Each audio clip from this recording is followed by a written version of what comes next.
So you have all these things, and they're kind of unnoticed both by the 9/11 community as well as the traditional news community. The traditional news community is running stories on Spitzer and why he can't crack AIG and Marsh and, what's going on there. And Spitzer's own account says that the people at Marsh put on black hats, meaning that they weren't willing to share investigation information. They weren't willing to share information freely with the Attorney General. And Spitzer in his articles says, I can't figure out why they would do that. Well, I know why they would do that.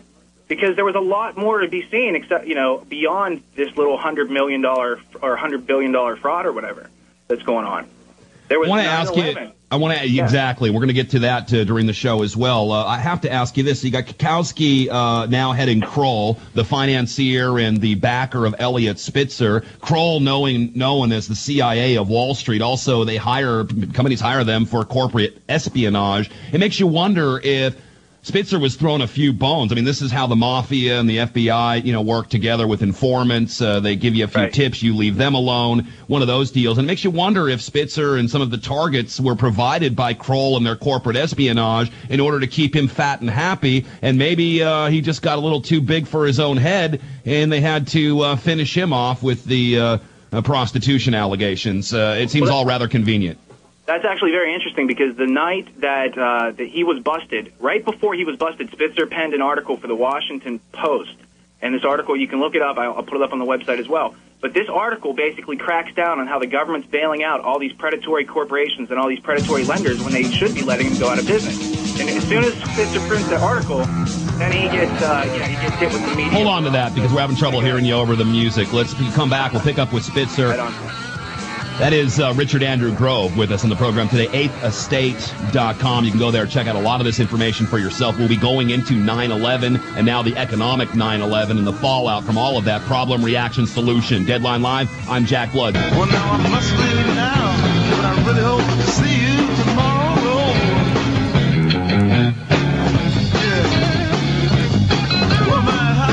Well, I really hope to see you tomorrow, folks. You never know around here. Thanks for listening to the GCN Radio Network. I'm Jack Blood, your narrator, your radio gun. You're listening to Deadline Live. On the program with us, Richard Andrew Grove from 8thestate.com. Richard also has some events that we want to promote before he gets done here, but we are right in the middle of a furious connecting the dots, following the money, painting the picture, putting the puzzle together, linking 9/11 with the events today, the economic 9/11, the problems, the reactions, the solutions, the evidence. We're naming names. I would assume, Richard, that Mr. Greenberg isn't too happy with us right now.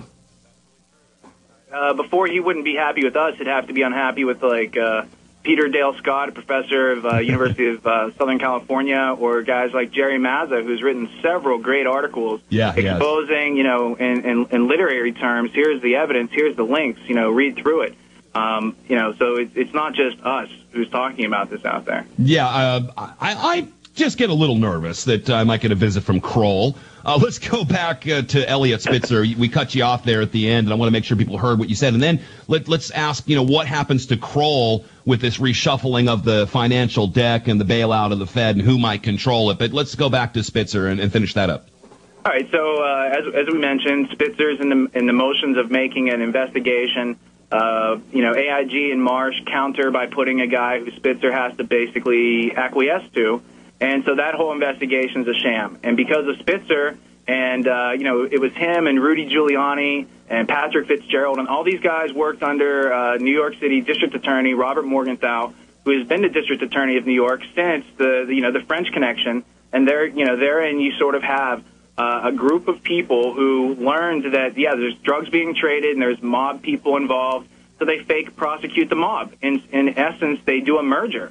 They merge with the mob, and when they say they dismantled the mob, and that's what Giuliani's credited for, his dad was in the mob.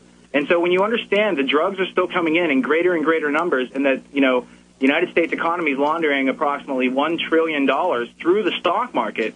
And, my second ordeal as a whistleblower, when I tried to go back to work, I wanted to sell a piece of software that allowed companies to keep themselves from being taken advantage, and all these financial disgraces like Tyco and all that stuff could be avoided. And I was actually selling software that was supposed to prevent money laundering, and then discovered that software had a back door in it that the SEC was approving of it, and then magically you have a mechanism to launder $1 trillion through companies without them even knowing it, because it's all being done technologically behind the scenes, which puts all these companies at risk, not just AIG and Lehman Brothers. I mean, but, you know. Yeah, well, I mean, that just underscores what we say on this program, that security is an illusion. There is no such thing as security, and there's always a way around it, especially when the very people who are using it or could be affected by it, could be taken down by it, are the very people that are creating it and controlling it and paying for it. Going back to Spitzer real quick, I think another point we need to make, knowing his connections to Kroll and their connections to AIG, again, alleged perpetrators involved with 9/11 financially and otherwise, in the security apparatus. I don't think it's too big of a stretch of imagination why the Attorney General, Eliot Spitzer, did not investigate 9/11 as a criminal act upon New Yorkers, no matter how much New Yorkers raised their voice and said, we want this, we care about this, you go do it. Pretty easy now to understand, what he had at stake and why he was gatekeeping for the usual suspects. Sure, and I discovered, one step deeper when I was going through my trial against my ex-employer, and the attorneys that I was up against was this company called Skadden Arps. And I didn't realize that until after I was in trial and I was in the final phases, but Skadden Arps was created by J.P. Morgan specifically to do deals that other attorney firms weren't willing to do.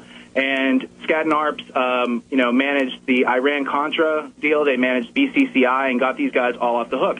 And Spitzer and his wife both worked for that law firm.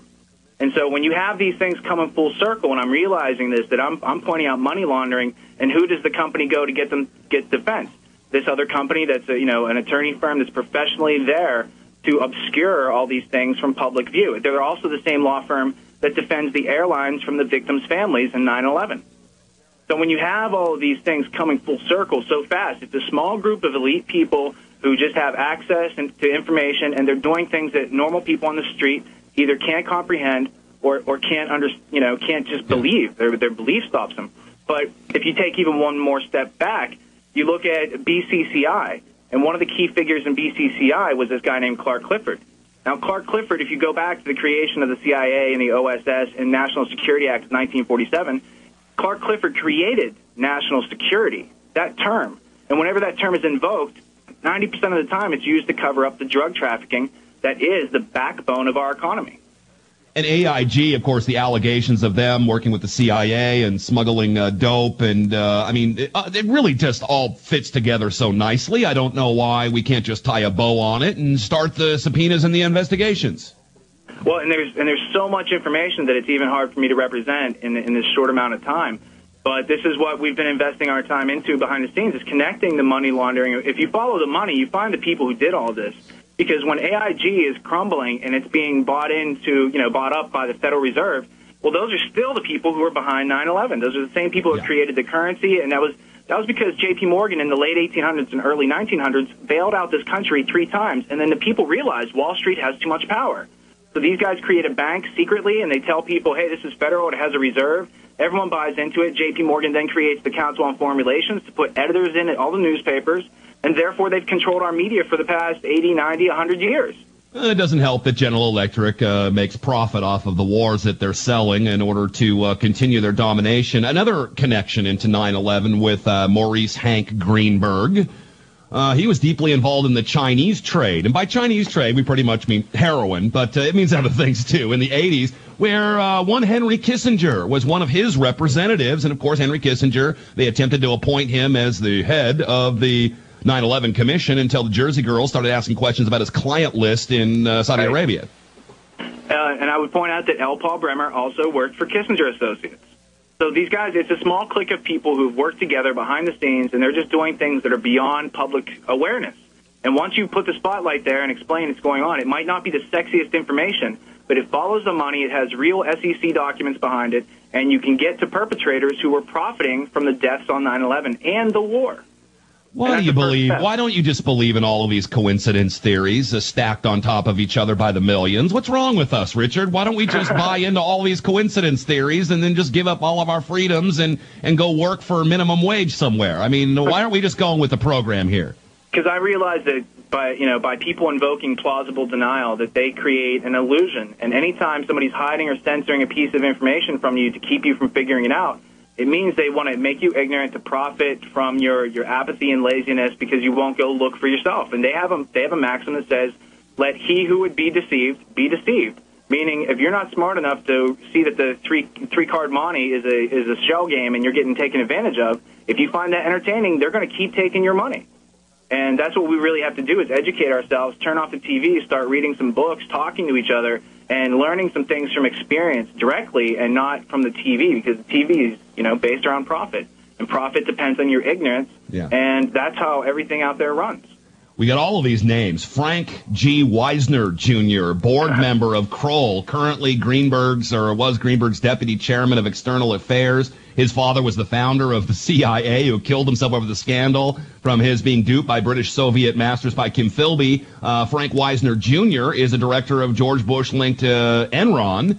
Now we go back to Enron, and then we go back to AIG and the negotiated payments from Peru over the nationalization of Enron operations. I mean, there's a lot of things they had to cover up. They were raping, they were pillaging, they wanted to continue doing that. They found the best way to do it is to have this new Pearl Harbor. Here are all the people that benefit. Here are their names. Here are their actions. We're following their trail. I want to come back. I want to, talk to Richard Grove about what happens to all of this now as this is in play. What can we do? What do we watch out for here? Richard Andrew Grove with us, just burning up the airwaves today, doing a fantastic job.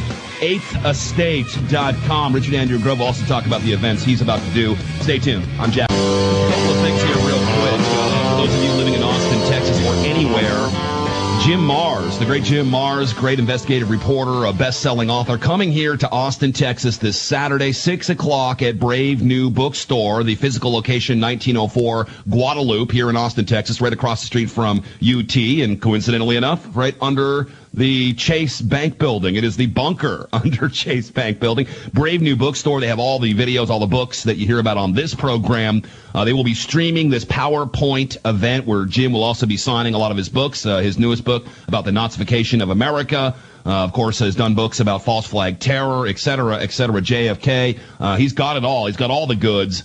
And he will be appearing at 6 o'clock this Saturday, the 20th of this month, September, at Brave New Bookstore in Austin, Texas. And if you're somewhere else, go tune in at that time to bravenewbookstore.com. They're going to be running live feeds and live video from the event, so you can be a part of it, even if you don't live here in Austin, Texas. Go to bravenewbookstore.com this Saturday at 6 o'clock. I believe it starts at 6:30, technically, and you can watch this entire presentation. And it's almost as if you're there. While you're there, do some shopping as well. Richard Andrew Grove on the program with us today. Richard, you got a couple of benefits coming up, including my friend Adam Kokesh, who's going to be on the program tomorrow, a great revolutionist for the cause here. Did an excellent job at the Ron Paul Revolution rally up in Minnesota. Really knows what he's talking about. Just full of energy.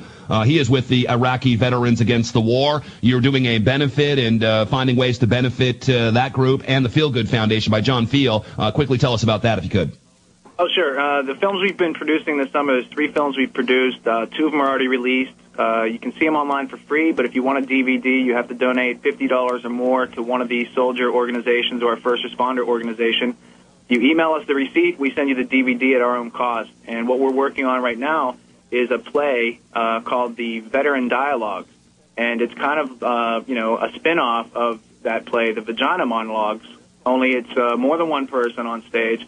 It's communication between soldiers and a civilian audience, around topics of concern, things they experienced, things they went through, and presented in such a way that the audience realizes that we're all dealing with the same things, that we all have common opposition.